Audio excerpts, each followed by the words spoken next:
Well, hey, what's going on? It is Tuesday night, and we are back for another exciting episode of Brothers from the 818.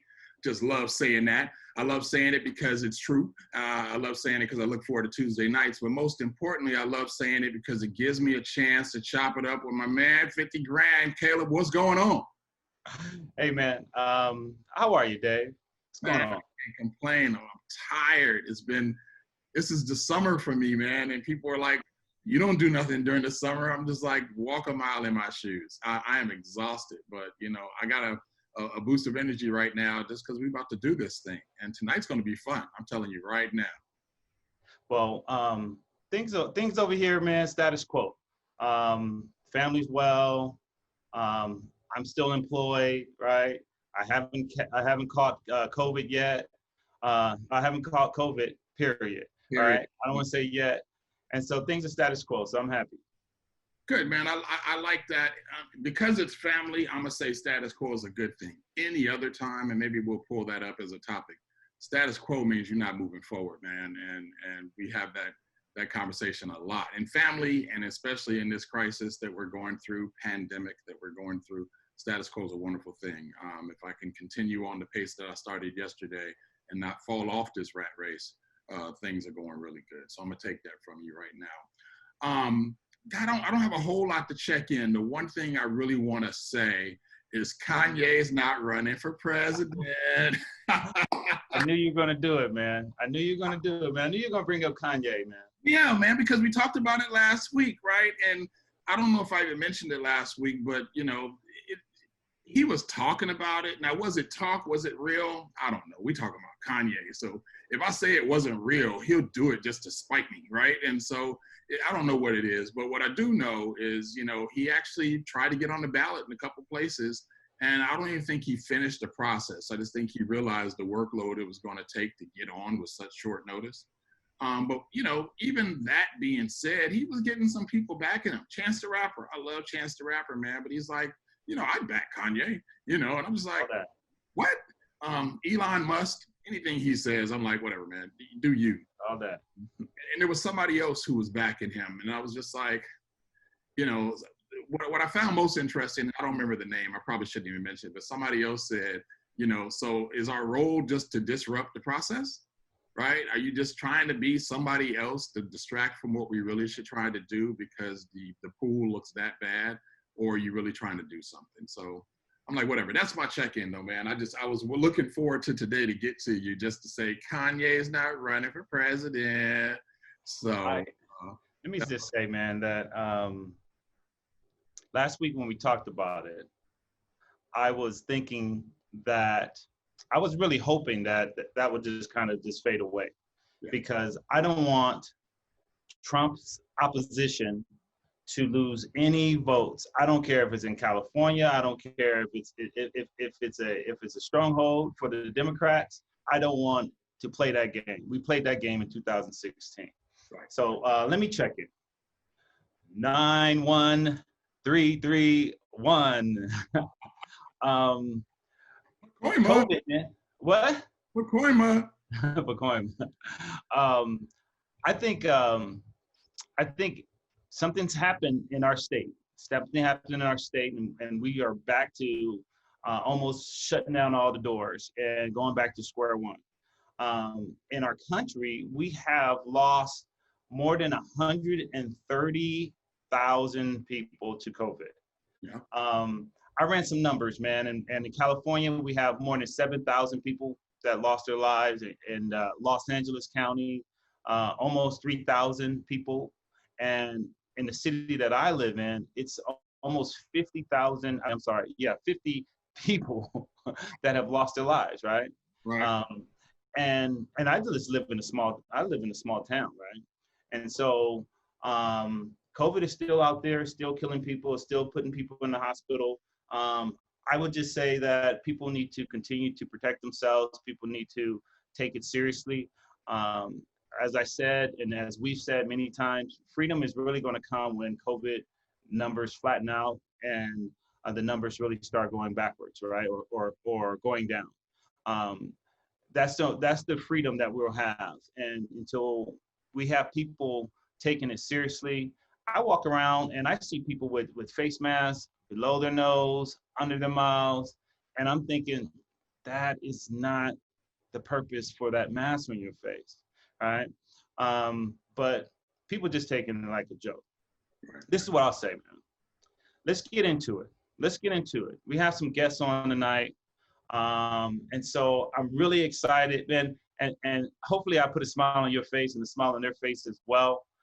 Let's get into this entanglement with these ladies. All right, let's just jump right into it and bring them in. Deb, Shae, are you guys out there? Can you guys hear us? Yes, we can. Yes, Yes, can. we're Thanks here. for Let's get having us. entangled. Man, you're gonna get me in trouble. Entanglement has a whole new definition now. So I just want to say my hands are right here, but keep them where everybody can see them, and we're gonna be safe. We're all separated by some mileage, and let's just put on some seatbelts and ride this. I mean, see, there we go, and take it where it needs to go. So, well, according to Jada, entanglement just means a relationship.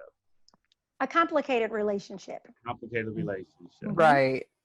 That has various layers of complexities. according to Will, it's worth repeating an entanglement. Because he was questioning the language. He was like, let's call it what it is. That was a relationship. Right. And that's because he didn't want to say what he really wanted to say. But we're moving ahead. Let's hear, before we get into that, because let's just hear from you. Deb, you heard Caleb and I's check-in. You know, tell us what's going on with you. How you doing? Introduce yourselves to our listeners. I'm good. So as you guys said, I'm Debbie. I am a wife and mother of two. I have my bachelor's degree in psychology, master's degree in social work. Worked in the field of public child welfare now for 12 years. So that's just a little bit about my background.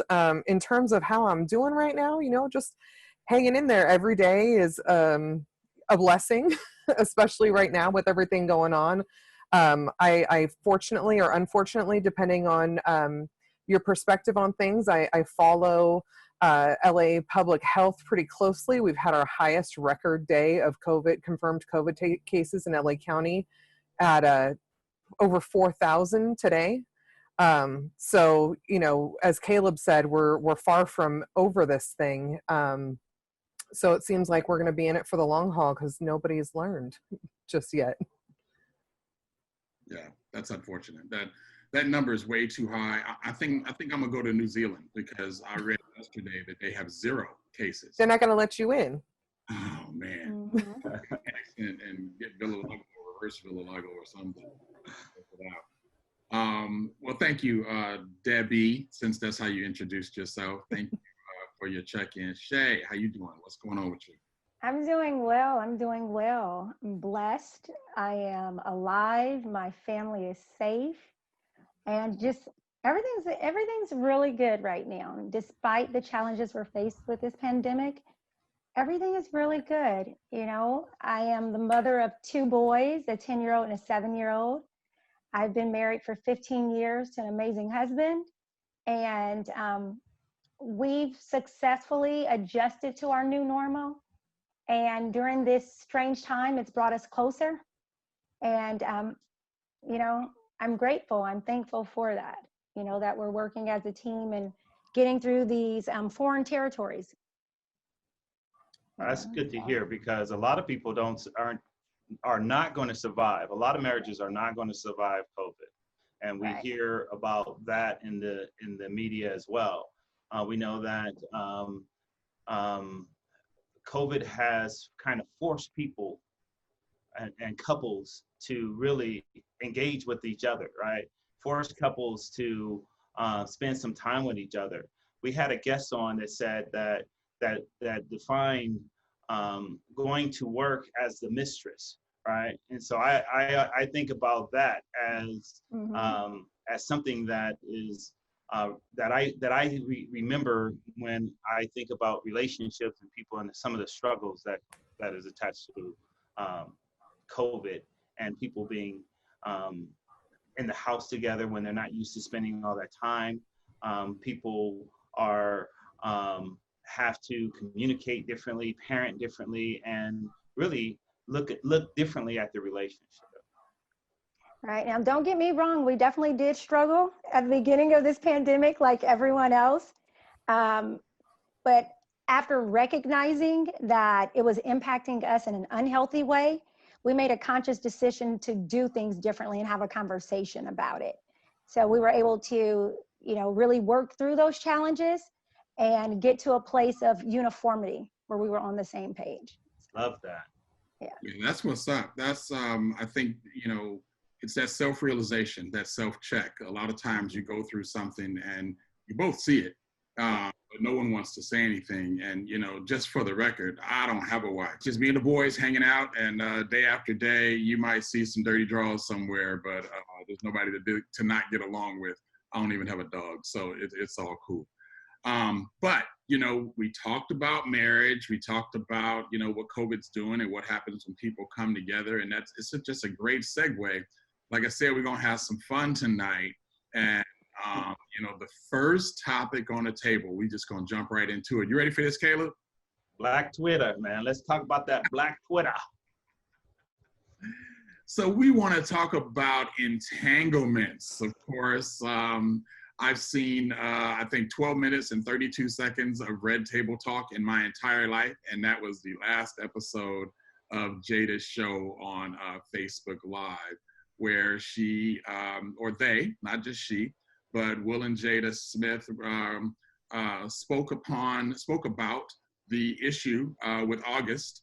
And maybe a week prior, he came out and talked about a relationship he had with Jada. Her press person denied it.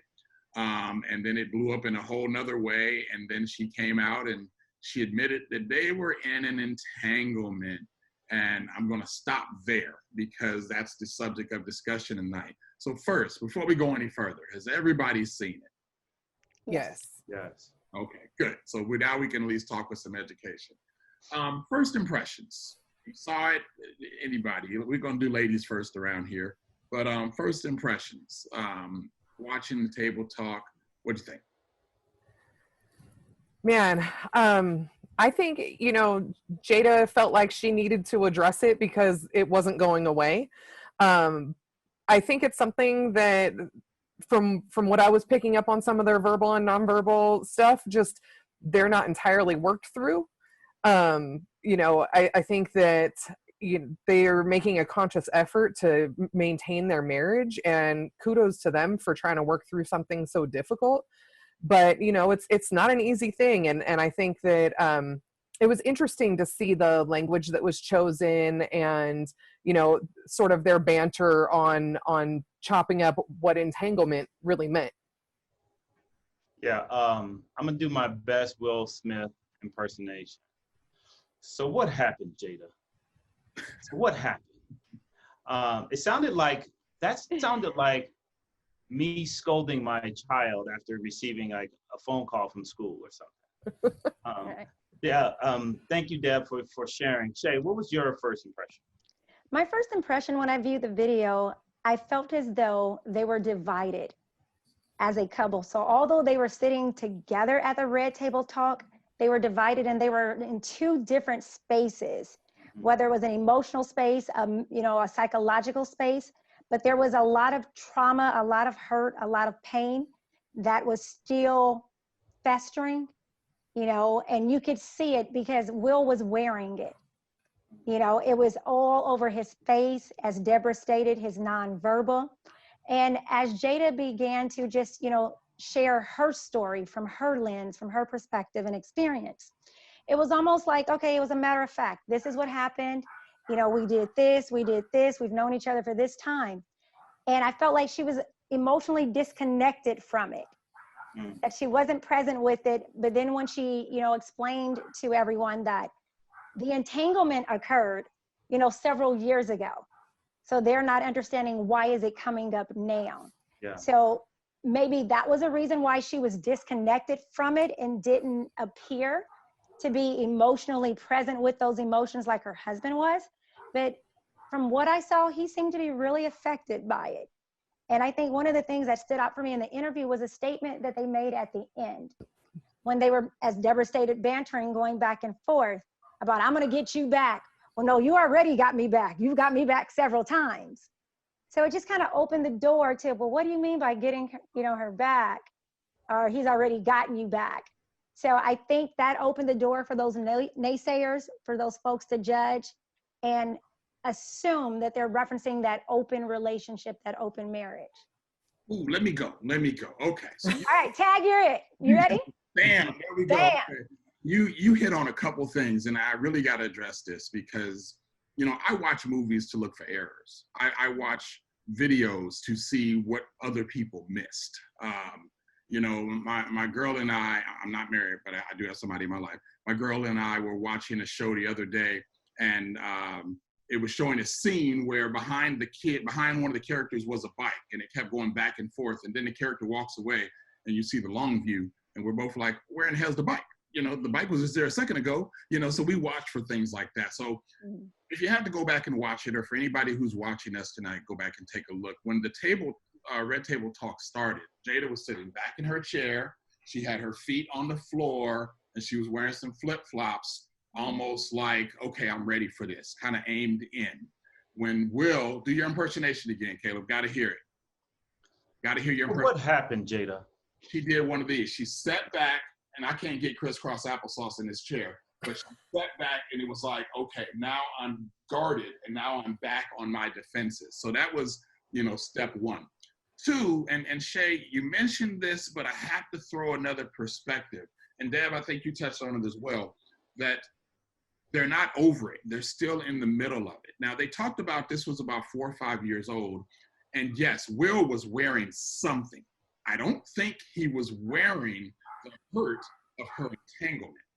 I think what he was wearing was having to defend his wife against a public outing. And I think that was the issue, right? And you get a little further into it, and I thought you were gonna mention this, but you get a little further into it, and like at the end, he says, well, I wanna get you back. I don't think it was he says, I want revenge, right? Was his exact word. And he said, I don't think it was revenge because you stepped out on me. I think it was revenge because you put us, Will and Jada, Hollywood power couple, you put us in a situation that we actually had to defend. We got our life. We do our thing. The whole open marriage thing has been out there for years, and whether it is or not, right? And in Hollywood, where there's money coming in, there's secrets hidden. The money starts to not come in as much, and all of a sudden the secrets start coming out. So I think what we were seeing on him, the red eyes, the lean back in the chair, the rustled look he had was, I don't believe I now have to come on here and defend this. We're better than that. We're supposed to be able to keep our stuff so tight where you do you, I do me, we do us with others together if necessary, or whatever that looks like. I'm not in their marriage, I don't know. But the fact that now we got to come on the public and defend it, this is a problem, right? And I think that's what he was wearing. I don't think it was the transgression, because again, like you said, Shae, that I want to get you back. And she said, you already got me. He says, I want to get you back for what you did. And she said, you already got me back for that over and over again. And he's like, all right, yeah, you got it. The point was, he wanted to get her back for publicly embarrassing them. That's what it was. And I think that's what diminishes the star, or the, people up until 2 weeks ago were saying, oh, Will and Jada are just the example of a successful marriage and blah, blah, blah, blah, blah. And even for the naysayers out there, that was their public persona, was. Yeah. So, Will just looked broken, man. He looked like a puppy dog that was just kind of just put in the shower and tail up between his legs. He didn't look like he didn't look like himself, right? In any interview that I've seen him in, anytime I've seen him candid, he didn't look like himself. Something that I thought was interesting is that they've already done a lot of work. Like Will said, I was done with your ass, right? And then he said, I just wanted you to figure out what you needed to do for yourself, and I was going to go figure out what I needed to do for myself. And it sounds as if they've had a lot of therapy trying to address those issues, right? It sounds as if they've taken a lot of steps to repair their marriage, and they thought, that they were done. They thought they were done. And so this makes me think about whether or not I could do it, right? And I think a lot of people are having that conversation. I don't believe in unconditional love, right? But let me hear from the ladies first, and then we'll get back to my thoughts on unconditional love. I stirred it up for you, Deb. What are your thoughts on unconditional love? So before I go there, just real quick, I'm just kind of wondering, do you guys think that it was necessarily that it was that he wasn't over the transgression or the entanglement, or maybe he's a little upset that like it happened with somebody that they thought they could potentially trust that then outed this situation? Maybe the anger or the disconnect is really being upset that August didn't keep the secret. Yeah, I think I would say it's definitely more leaning to that side. I think it's August couldn't keep the secret. You were supposed to control that situation with him. Mm-hmm. Now it's out. I don't think it was the entanglement. I don't think it was the fact that his wife slept with another man. I don't think that was the issue, right? And as I said, that was 4 years ago, 4.5 years ago. But it wasn't like, oh man, we cheated on our taxes in 2010 and now we got to deal with it. Right, but we're over it. But okay, now we'll tell the story. No, this was they're over whatever the transgression was. It happened. It's done. It wasn't like Will didn't know. At least I wouldn't think he didn't know. Whether he gave permission or not is a whole story, depending on who's telling it. But I don't think it was a secret. They said they dealt with it already. Mm-hmm. But it was, I think he was embarrassed and literally pissed off because we've been married for 25 years and now we have to go and defend our lives publicly and say some stuff about us. We've always, Will, are you doing this? Nope, but I just made Bad Boy 17. Go watch it. He didn't have to defend anything. He's Will Smith, right? Right. He had to humble himself and defend himself. And I think that was the issue. My thoughts on that, Deb, is that maybe it was because of August. Like she chose someone that was, not well known, not a celebrity in his own right, much younger. And, the thinking is, if you're going to go out there and cheat with someone my same status, right? Go out there and find someone that has their own skeletons in their closet that they don't want to let out, right? And so I think it's because of August. Like, how you going to cheat with this dude? And when you know that the probability of this getting out is more likely. Is it fair, Caleb, to call it cheating if they were on a break? That part. Okay, let's not call it cheating. Let's call it an entanglement. Okay. All right. Now, could you please answer my question? All right. Going back to your question, now that I took the bus and took it to the left. Don't mock me. Unconditional love, man. I think I'm with you. I don't know that I could get past certain things. I mean, I would like to think that I'm open-minded enough and I'm committed enough and I love my husband and my family enough, but I have to own it. Like, I'm jealous. I don't know that I could get past something like that. Shae?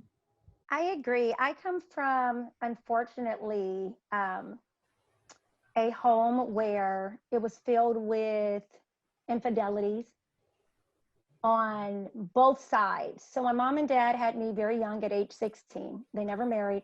They went off and married, two different individuals.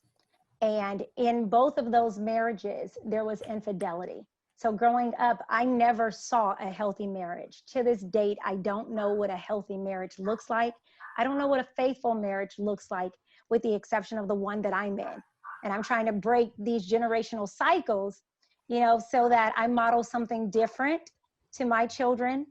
But in regards to unconditional love, because I grew up with cheating being right in my face, that's one of those things that's a bottom line for me. That as a young child, because of the trauma that I saw, because of the impact that I saw it on the other partners that were being faithful, and to be a child and see that hurt, that pain, and carry that with them, that was one thing that I always vowed, that whenever I get married, I will never cheat on my partner. I will be open and honest that if this marriage is no longer for me and my needs are not being met, or I don't feel that I'm capable of meeting your needs, to be honest and facilitate a conversation about that, as opposed to engaging in those, actions and then creating more problems for the family unit, and especially if you have children. So my husband and I have always vowed, if one of us is not happy, let's at least be mature enough to have a conversation about it before we act. So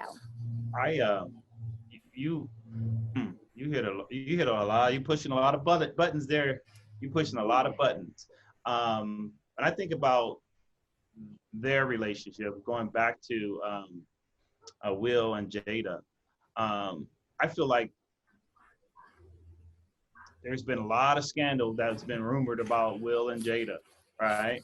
And so thinking about the family, let me go in a different direction.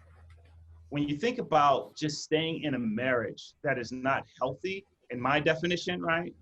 I'm willing to own that.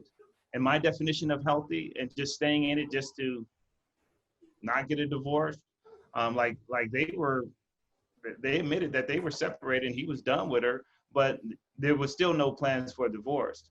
That doesn't resonate with me. In regards to unconditional love, I'm there with you guys. I think that I would like to think that I'm big enough to look at my marriage and say, okay, what's the bigger picture? What about my children? What about my commitment? People make mistakes and yada, yada, yada, right? But in reality, I don't think that I could do it. And I think about men often having a greater challenge with that than women. Dave, with what, fidelity? No, well, not necessarily infidelity, but kind of accepting missteps, whether it's actually stepping out on someone and being intimate, or just flirting, or I think men have a bigger problem with that than women. Do you think that's accurate? I don't know that that's specifically tied to gender as much as it's tied to personality type. If you tend to be a jealous person, I don't think it matters whether you're male or female. If that's the lens that you come from, that's going to be difficult for you. If you tend to be more passive, male or female, I think that that's going to be something that's easier for you. It also depends on where your values are placed in that. If the value is with the relationship and the family and you're willing to work through it, if you're down with an open marriage, I can't relate, but if that's what works for you, then I think it's easier on both sides. But I think that if you're the jealous type, it takes all kinds, man. Male, female, it goes both ways. So I know plenty of jealous women. So what I'm saying is, of the men and the women that I know, I think women are more likely to say, let's work it out. Let's try, right? Let's go to therapy. Let's figure out what's wrong. While a man put in that same situation would be like, I'm done. So let me throw this out there. Deb, I think you hit a real good point on the head. It's hard to be general about this, but we're two men, two women discussing this issue. So any viewpoint we have is going to be first based upon our own interaction, our own feelings, and so forth. The rest of it's going to be based upon a sampling of the population that we know, right? So you're going to look at your circle of friends, the people you know, the people you've heard about, and you're going to say, well, no, it's not really about gender, it's about this. And I'm going to say, well, true, it shouldn't be about gender, but if I look at it, more than 50% of the women I know would do this, more than 50% of the men I know would do that. And so, I just want to be fair and say that, all these statements are really general statements. We're not making, trying not to stereotype, trying not to make blatant decisions or remarks or accusations against one or the other. I do want to say this as a segue. I do believe in unconditional love, and their names are Christopher, Preston, and Xavier. I will love my children no matter what for the rest of their lives, or at least the rest of mine. And that's it, right? And I believe in love. I love love. I love being in love. but there's some deal breakers, right? And I love you today. Oh, you did that? Yeah. Well, tomorrow's not looking so good for you, and that's just that.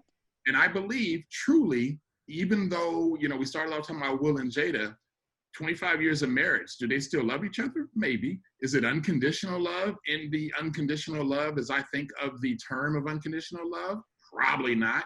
Is it we're stronger together than apart? Maybe.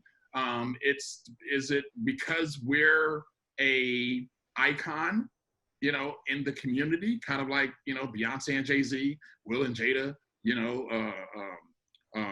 Ron and Nancy, whatever couples you want to think of, they're better together than they are apart, and they know that. So we will stay in this, for life, if for whatever reason, whether it's the public image, whether it's the children, and so forth and so on. And I think couples make those decisions all the time based on that. Caleb, you mentioned about accepting missteps or transgressions. I tend to agree with you. I think the majority of men that I know aren't just going to be like, oh, you stepped out on me? All right, let's work it out. If I'm going to be honest, the majority of men I know, oh, you stepped out on me? All right. And they're on the phone within the next day, 72 hours max, they stepping out, right? But they're not even going to step it out to go and they taking the hall pass. And it's more than a hall pass, because they're not going to say, oh, I did it, and hey, I'll throw it back in your face, I did it. Mm-hmm. It's like, you just opened up my license to go do what I want when I want, because I will throw it back in your face at any time what you did. But I'm not going to be confessing about it. I'm just going to throw it back in your face. And I think there's a lot of women I know that would do the same thing. But there's also a lot of women that say, hey, I understand stuff happens, and I love you and love us enough to work through this. And I know some men that would do that as well. But there's more women on that side, and there's more men on that side based upon that thought. Hey, two things, man. I'm surprised you didn't mention Bill and Hillary, right? And I'm also surprised that you have like a time frame, like a clock, like 72 hours. I'm out. I'm in these streets in 72 hours. That's funny, man. Within, yeah. Some people 72 or less. Phone call, yeah, 72 or less. Can you make a phone call and line up you something for the night? If you can, it's happening, or whatever this scenario may be. Right. Men are a little, and I'll say it. And I'm not saying it to be abusive or to make a crazy statement, but men are possessive, right? And my woman is mine, right? And I don't own her, but, she's mine. And to have anybody else taint her is a problem. And I don't know if it's a problem I can accept, right? And I think a lot of men think like that. And I think women, the women who would be like this, I'll say it like that, the women who would be more accepting would be, that's my man. It hurts me that he did that to me, but I know he loves me, and the love is more important than anything else, right? I have never met a man in my 49 years that told me, and I've had some confessions, in my 49 years, I've never met a man that told me, look, D, she stepped out, man, but I know she loves me. We're going to work it out. Not even once. Now, I've heard some say we're going to work it out because of X, Y, and Z reason. I'm not ready to end this relationship. We got years put in. I got history with this woman. We got a family. I've heard lots of excuses and reasons why I can't stay in this marriage. And if a man is willing to stay, I applaud that, right? Focus on your marriage. But not once have any of them said, man, I know she loves me. It's okay. We're going to work it out. Not once. Hasn't happened. I think, though, that has a lot to do with societal conditioning, right? Like, women have been put in a position for a long, long time where you're right. You talk about men being like, that's my property, that's my wife, that's my woman. That's by design. And that's been by design for a millennia. And so, women are conditioned to be more passive, to be more accepting of men's transgressions, right? To stay in abusive relationships, to stay in unhealthy, unhappy relationships, because as a good woman, that's what you do for the family, right? You hold it together despite, I'm working late, or whatever the excuse is, right? Like, you look at all of the archetypes throughout history of male-female relationships, the woman has been the one that has been expected to accept those things. No doubt. In addition to what Deb is saying, I have a different perspective as it relates to, this relationship dynamic, coming from a family of nothing but strong women, where there was minimal male presence, being brought up by my grandmothers, my great grandmothers. These were things that were not tolerated. These were things that we stood our ground with. These were things that we exerted ourselves with and we communicated about. So just as David was stated, men are oftentimes more possessive. Well, so are women, on the flip side. There are some possessive women where you may have heard a woman say this about you, maybe your homeboys, where that's my man. I invested my time in him. I invested all of this energy in him. And I'm not going to let some other woman come in and, mess this up and take what I've worked so hard to build. So then there comes in that, possessive, this is mine. This is not yours. You're not taking it, And so you have, to me, I think it's individualized and it's very specific. So just like you were saying, David, it cannot be generalized because everyone's different. You have your ethical values, you have your religious values, you got your childhood experiences, your young adult experiences. All of those things come into play and really shape how we make decisions. So, Shae, that's brilliantly spoken. I couldn't say it any better. And honestly, here's my overall, and this is gonna seem funny, especially considering the type of show this is. Will and Jada's business is Will and Jada's business. I pray for them. I hope they get what they want out of it. And what I'm saying is, if they want to work it out, I pray they work it out. If they want to part, I pray it goes apart. I pray they get their family together, their priorities together. Unfortunately, their family is under a huge microscope, and everybody's looking to see what the next step is. And it makes me glad I'm not a celebrity, because I can do what I do. You could do what you do. Y'all could do what y'all do. And the only person looking is the person next to you, because most people respect your privacy. But one of the things you mentioned, and I think we all just touched on it, we can't be general about this. It's all individual because we're just different, right? I'm definitely different from Caleb. Shae, you're different from Deb. But, from just as gender, we're different. Men deal with stuff differently than women, period, right? And vice versa. Not better or worse, just different. So, back in, I want to say 80, no, it had to be like 94, 95. Caleb hit me up one day and he was like, hey, you got to read this book. And I said, what's the book? He said, it's called Men Are From Mars, Women Are From Venus. I was like, that's a stupid title if I've ever heard it. But I read the book and I was like, man, and it actually gave me a lot of insight into relationships and what it looks like and perception as far as how we deal with the opposite sex. So let's talk about that a little bit. I think, this is where the conversation gets fun, real, and cautious. If I could just put some yellow tape across the screen, I would, because this is where it can go.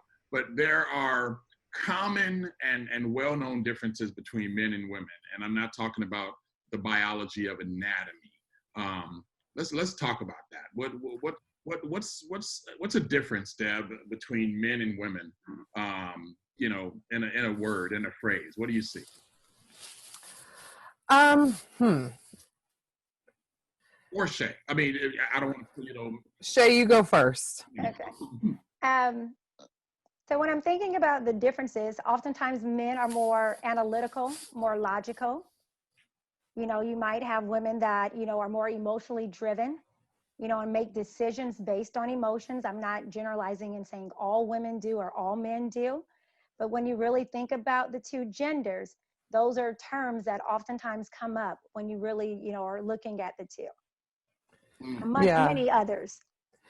I would say men tend to be fixers. Like when there's a problem, they don't waste a lot of time talking about what the problem is or the why behind it. They just want to come up with the solution. And as women, generally speaking, we do a whole lot more trying to process through and understand the intention and the why behind somebody, what somebody has done or said. And I agree with Shae, stay in that emotional space quite a bit longer. Wow. Okay, I'm about to get on the couch. Get on the couch. Let's go. Sideways. Y'all gotta. That way? Y'all gotta start doing this. Okay, so I'm having a discussion with my wife, my girl, my spouse, and she's telling me about her problem, and I'm listening playing like double dutch, just rocking back and forth, waiting for my chance to get in, because I'm just waiting for the moment. To give her the fix. There it is. Okay, look, here's what you do. You go tell her that she did this, that, and the other. And when I'm done saying what I said, she looks at me and she's like, typical. And she gets up and walks away. Why would she do that? Were you even listening? Yeah, I was listening. I was listening to exactly what the problem was so I could give her the fix. But that's the difference, right? Because women, we just want to talk it out and be heard. We're not necessarily asking for a solution. We're not asking for you to fix it. We just want you to listen. Right. And so what Deb... I disagree. Why would you bring up a problem to somebody if you don't want it fixed? When you call me because you got a problem, it's because you're looking for advice, right? Not all the time. There are times when we are dealing with situations and we just need to unload. We just want to be heard. We just want someone to vent, to empathize with our situation and what we're going through and be there for us in the moment. And just like Deb stated, as women, more times than not, we're more process oriented. So the gift of gab, we're just talking and talking. And, and you'll see the man like land the plane, get to the point. Well, what's the essence of the story? Like, dude, she didn't. Why are you telling me what block she grew up on? Tell me what she said. None of that's irrelevant. Just get to it so I can fix it, so I can move on. I'm laughing over here. Men are task oriented. I'm laughing over here like, if you have these girlfriends that think like you and you just want to be heard, then why are you bringing it to me? Just talk to your girl. I don't want to hear it. I got. Well, then don't ask me about my day. You have to ask about the day. We want to know, and it got hit with it. So, and again, we're just laughing. I'm really laughing on this. But the other piece is, and this is a real question: how do we know the difference? So if you just told me about your day, you told me what's going on, maybe this time in your mindset, you're actually looking for some help. You're looking for some advice. You're looking for some counsel. You're looking for wise words. You're looking for how would you handle this if this situation were you? How do we as men know the difference in that situation? So if it's me, you'll know because I'm going to ask you that, right? If it's just, I need to tell you about what Shae did to me today, I can't believe this, then that's all that's going to be said is I'm going to tell you all the stuff that happened, right? If I want advice, then all of that's going to be tied up at the end with, if you were in my shoes, how would you handle that? Right. Or what should I do next? Mm-hmm. Right. So in this situation, once again, I believe it depends on the individual, and their communication style, because not everybody's communicators. Not everybody's going to be vulnerable and share those feelings. Some people will just wear them. So when, their partner, their boyfriend, their friend asks what's wrong, nothing, and I'm sure you guys received the nothings before because we've done the nothings. So, baby, I know something's wrong with you. Well, no, I don't want to talk about it. And then you have to go through that battle with us, that tug of war to try to figure out what was going on. And in essence, like Deb said, sometimes we just want to invent. Sometimes we just want to release that stuff. And sometimes for those of us that, communicate, we'll ask, well, what do you think I should do? Was I wrong for what I said to this person? Well, how would you have responded? Mm-hmm. So for those of us that's our communication style, you'll know when we're asking for help versus when we just need to vent and unload.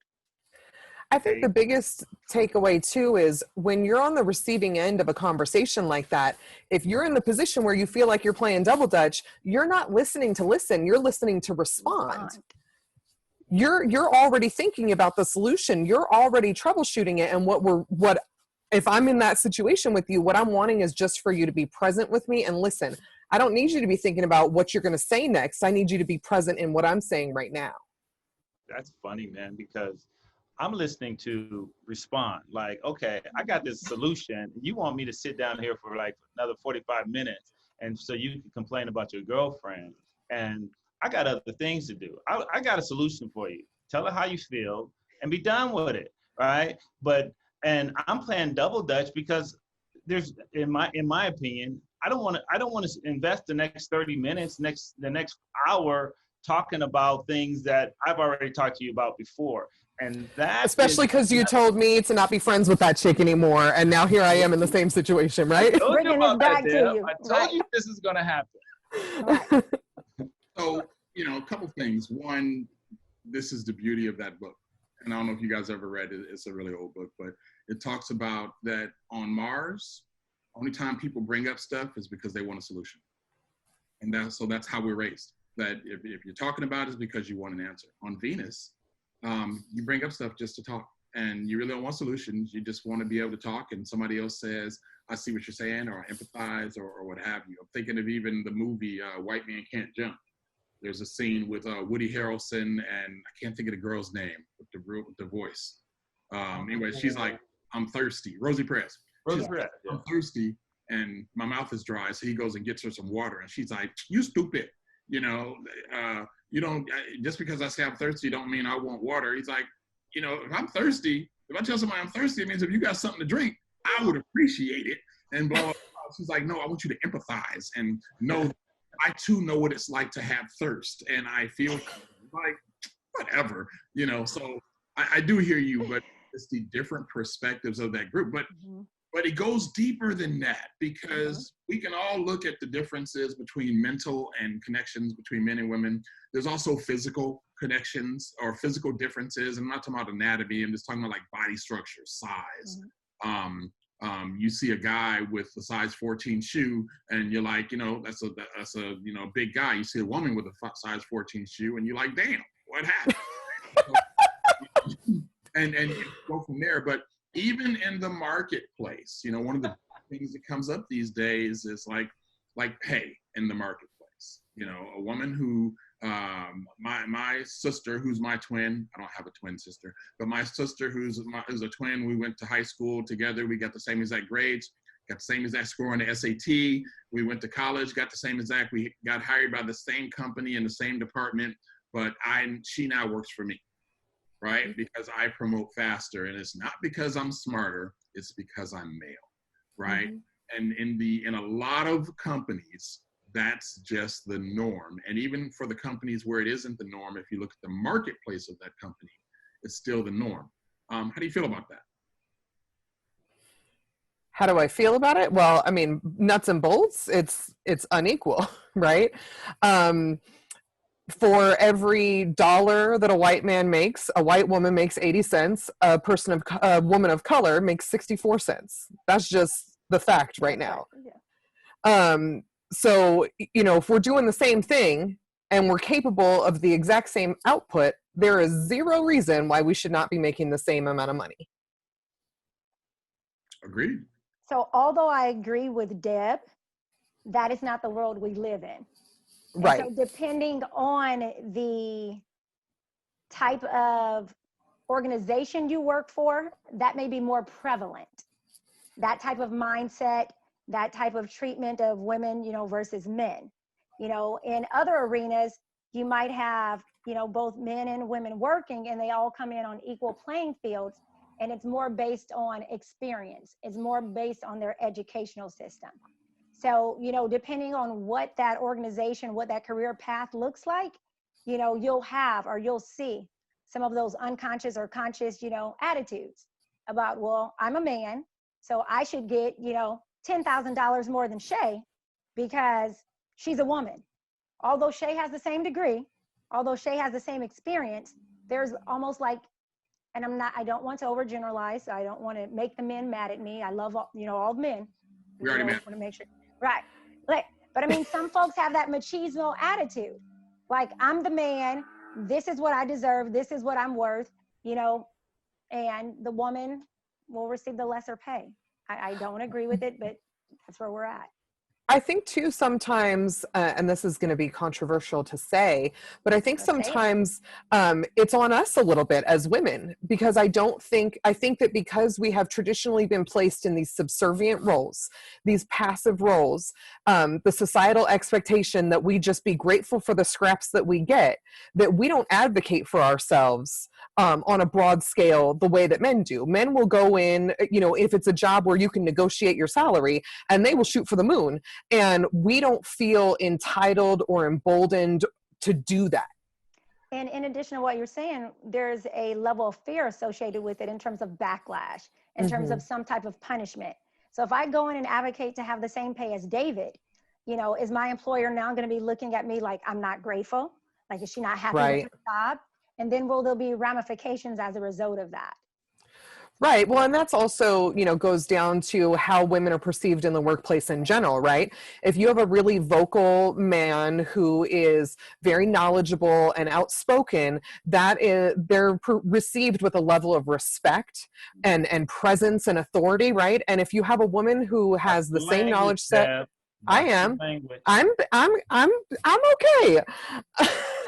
You have a woman who is authoritative as well, and she's seen as abrasive and unapproachable and angry and all of these negative connotations, whereas the man is seen as respectable In a more positive light. Mm-hmm. Now, what are your thoughts, then? It's interesting you say that, because I've had this discussion with a number of women, and I agree with everything you guys said, just to be honest. But they brought up another perspective that, David, when you get a job and when you're interviewing and so forth and so on, no one is never in the back of somebody's head, are you going to get pregnant? Mm-hmm. Never in the back of somebody's head that for a long-term process, you might not be here.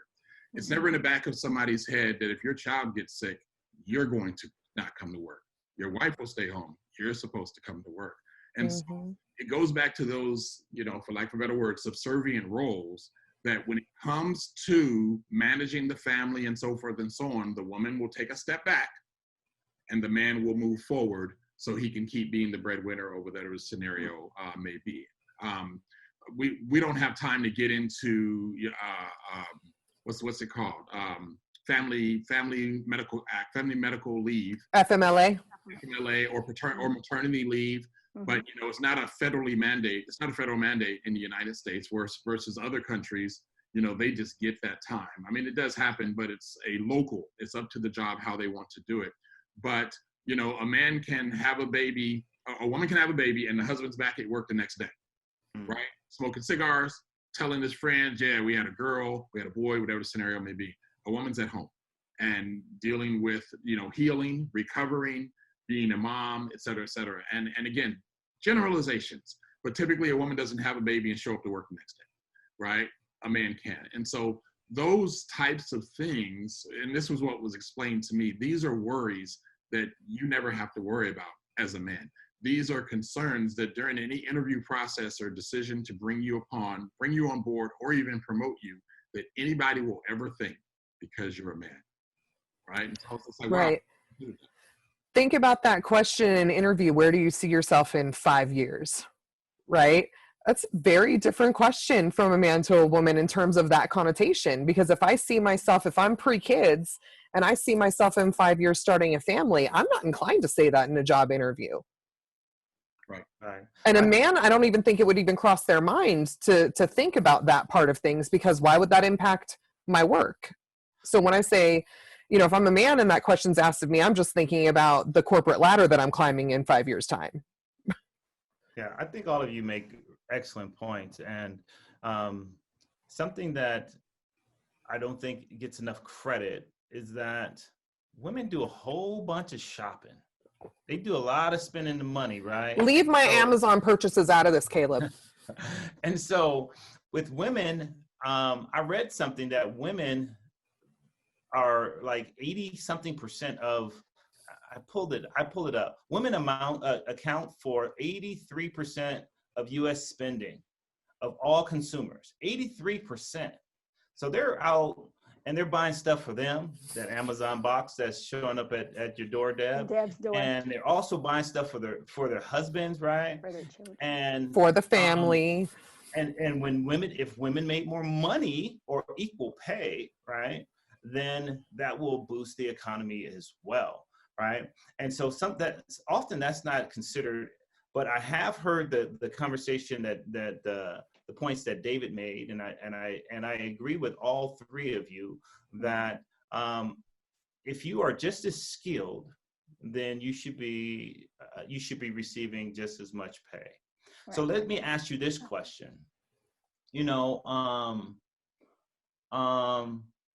Two executives are walking into the building, right? One's a man and one's a female.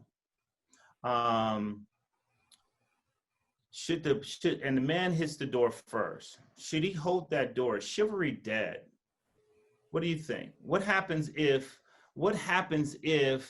he gets there and he walks in and doesn't look back and he continues with his day?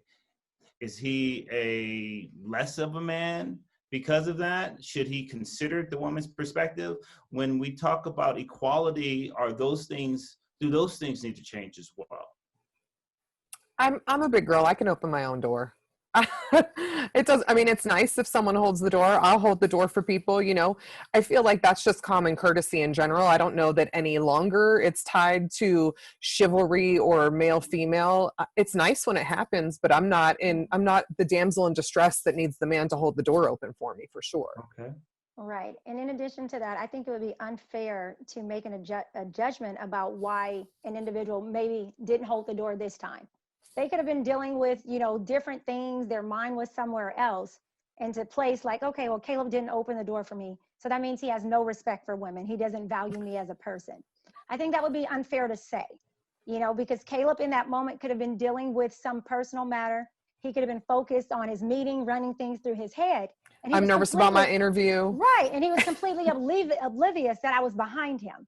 So I think to take, you know, an isolated incident and make it so much bigger would be unfair, you know, to whatever gender it is. How about if it's this? Women want equality.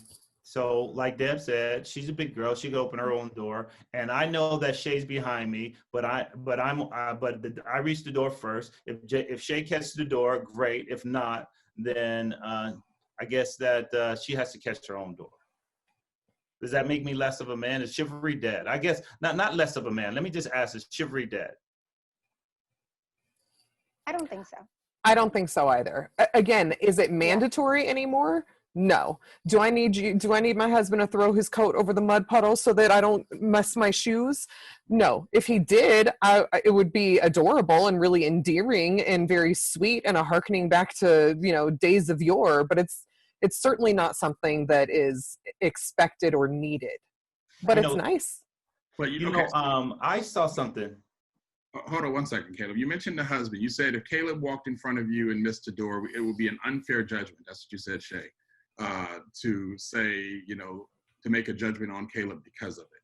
But now it's not Caleb. It's your husband. It's your husband, Deb. It's your husband, Shae. You guys are going somewhere together. He walks in front of you, grabs the door, steps in front of you, walks in, and doesn't hold it for you. Is there a difference, or is it still unfair because he might be thinking of something? Or so yes and. Okay, yes and. Yes, the yes and the yes and comes down to this. What's the precedent that's been set in our relationship? If my husband is chivalrous and he opens doors for me and he does those things and then he doesn't, I'm going to question, why isn't he? Is it because he's lost in thought on something else? Is something bothering him? Is there a breakdown in our communication, in our respect level? But if it's not something that he's ever done, then there's no expectation for him to do it. So it really depends on that past precedent. Got it. I agree 100%. Yeah, I've seen my best friend get out the car, walk around, and open the door for his lady. And I'm thinking, Aww. What's wrong with this dude, man? You grew up in 88, man. What's wrong with you? But that is how Dave gets down, right? He gets down. Dave, that is so sweet. That's real. And I raise boys, and I believe in chivalry. And it's not because my woman can't do it. It's because she shouldn't have to. That part. And so, I've never thrown my coat over a puddle. I have held. That's next, Dave. That's next. I do open doors. My wife passed a number of years ago, but our children, if one of you came over to my house right now and had dinner or whatever, or both of you came over, my children would race outside to your car and they would tell you, in the Smith house, women don't open doors. There's men here to do that for you. So I raised my children. I believe that chivalry is not dead, and it's not because a woman can't. It's because a woman shouldn't have to. Right. We need to, I'm raising my boys to respect women to that degree. Their mom, she wouldn't even get out the car. She'd be like, I'm sitting right here. And I'll sit right here till you open the door. Right here till you open the door. And you're going to put her in the car as well, even if she's driving. right? And her boys from an early age, our boys from an early age, would see me do it. So when they were old enough to reach a door handle, they'd get on their tippy toes and be, Dad, help me open the door because I gotta let mommy out, or I gotta let mommy in. Right. Whatever the scenario may be. So yeah, chivalry is not dead. And but I agree, it's not expected, and it shouldn't be a defining stance of who you are as a man or a gentleman or so forth and so on. It's just how I get down. Right. And in addition to that, I think what has happened over the course of time is with, our younger generations, those things aren't being modeled to them. So therefore, they're not being educated about it, and they don't understand the value and the purpose behind it.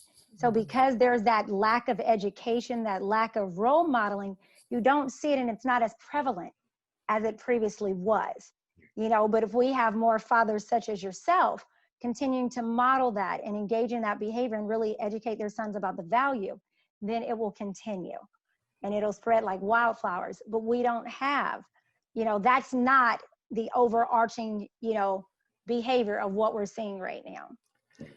Do you think, Shae, that that's because of like the breakdown in the traditional American family with divorce rates increasing and that sort of thing, that because couples don't stay together, there's less of that modeling going on, especially when splits are less than harmonious?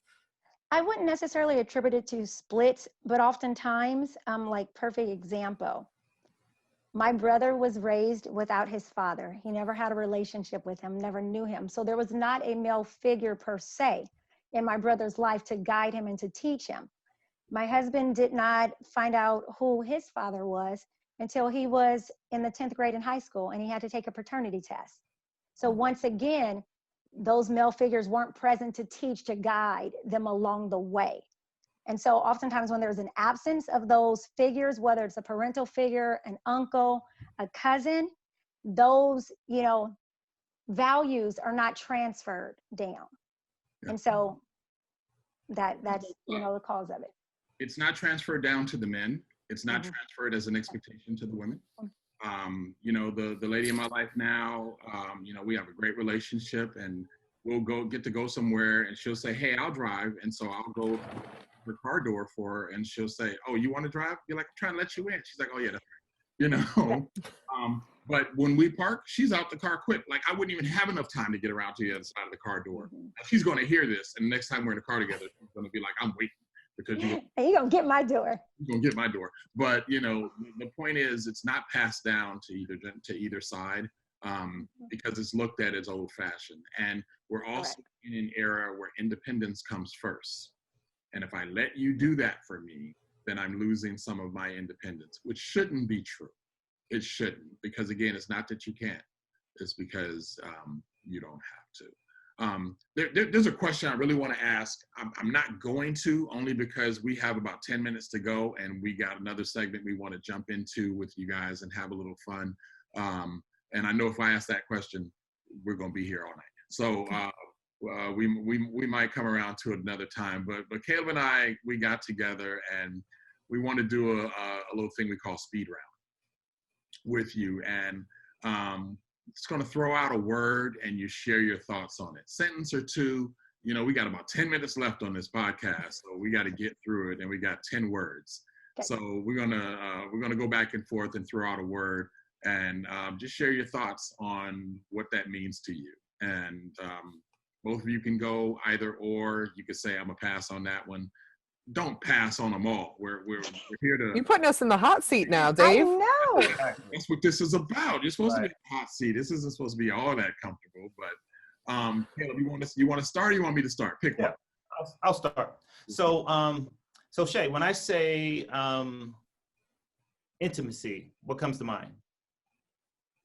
A really deep connection that's not necessarily physical, but it's emotional.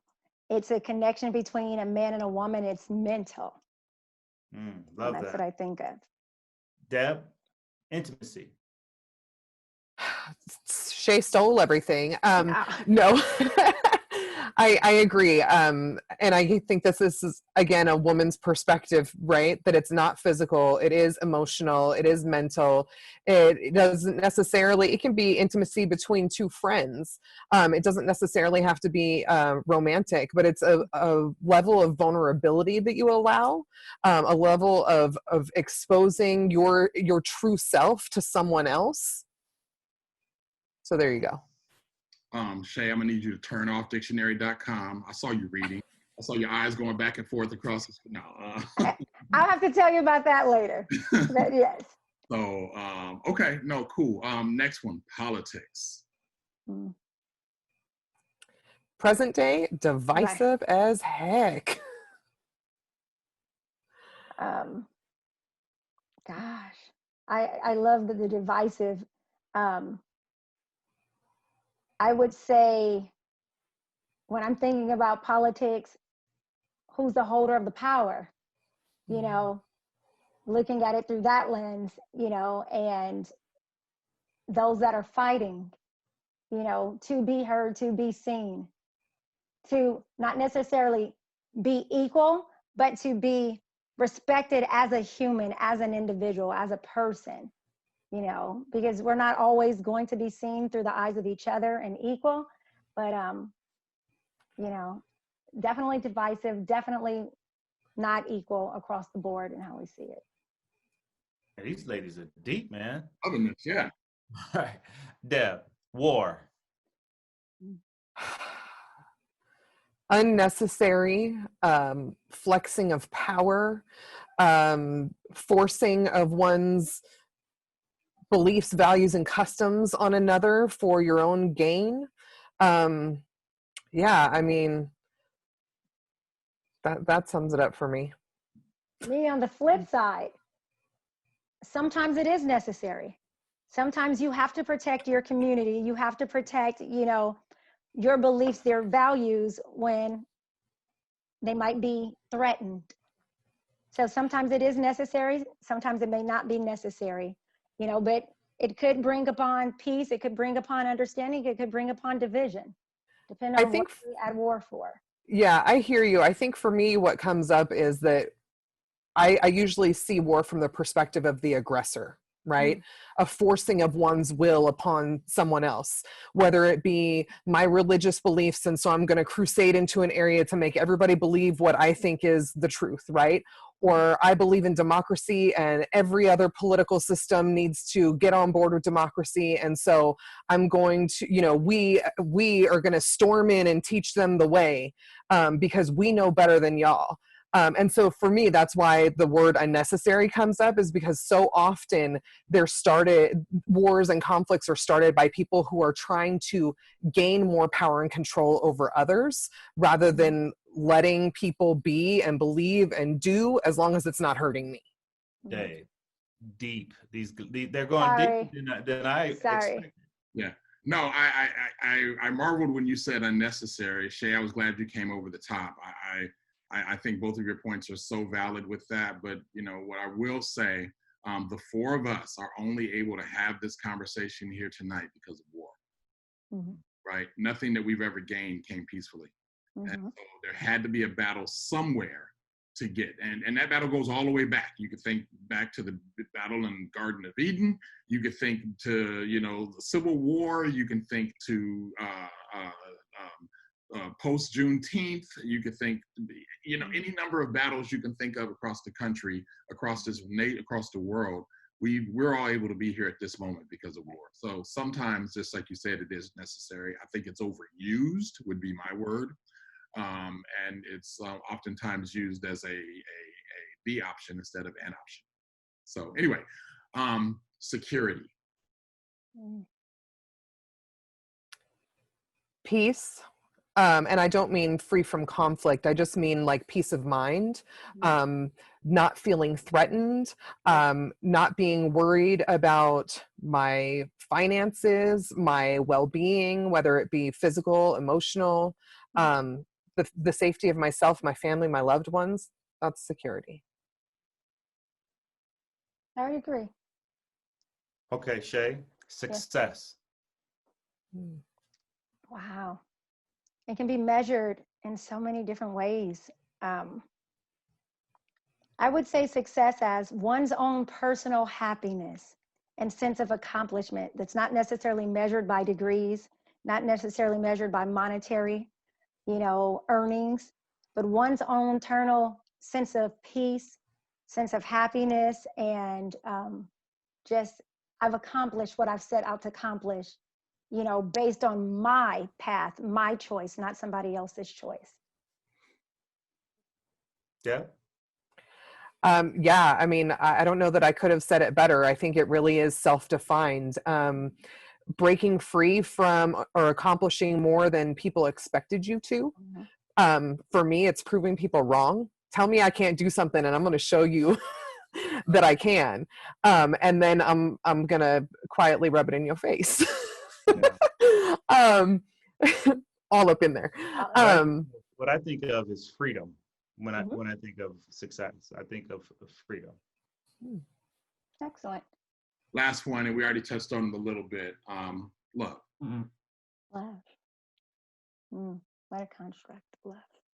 Companionship, mutual respect, admiration, supporting one another, openness, kindness, willingness to work on things because nobody's perfect.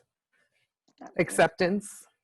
That's what I was going to say. Acceptance, being able to accept someone, no matter who they show up to be today versus tomorrow, and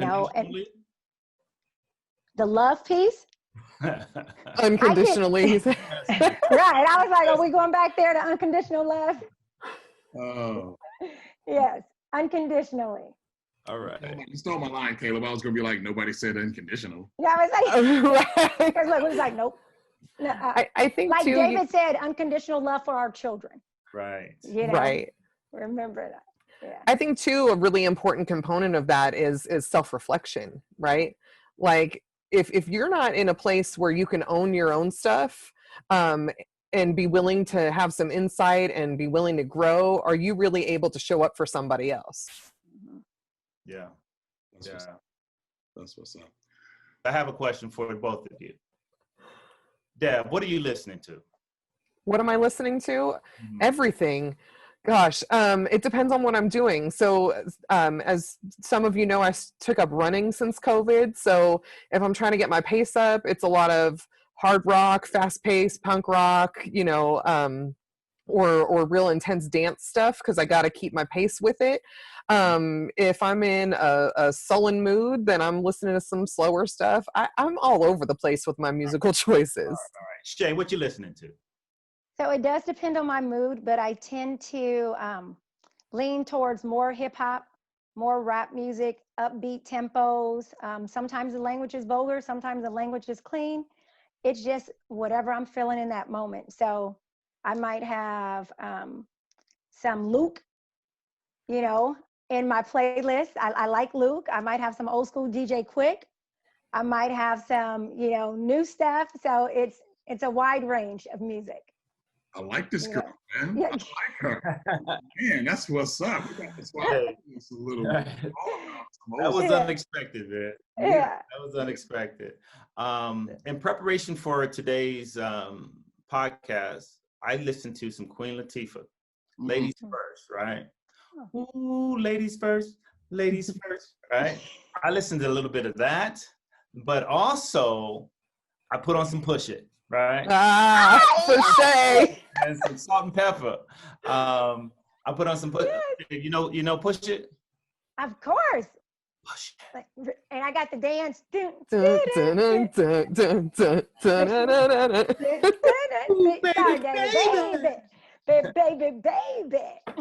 Just don't get any Lady Marmalade on, okay? Because then Shae and I are in big trouble. Yeah. Dave, what are you listening to? Let me find a playlist. I got 2 songs for you, and this is just going to show you the parent in me.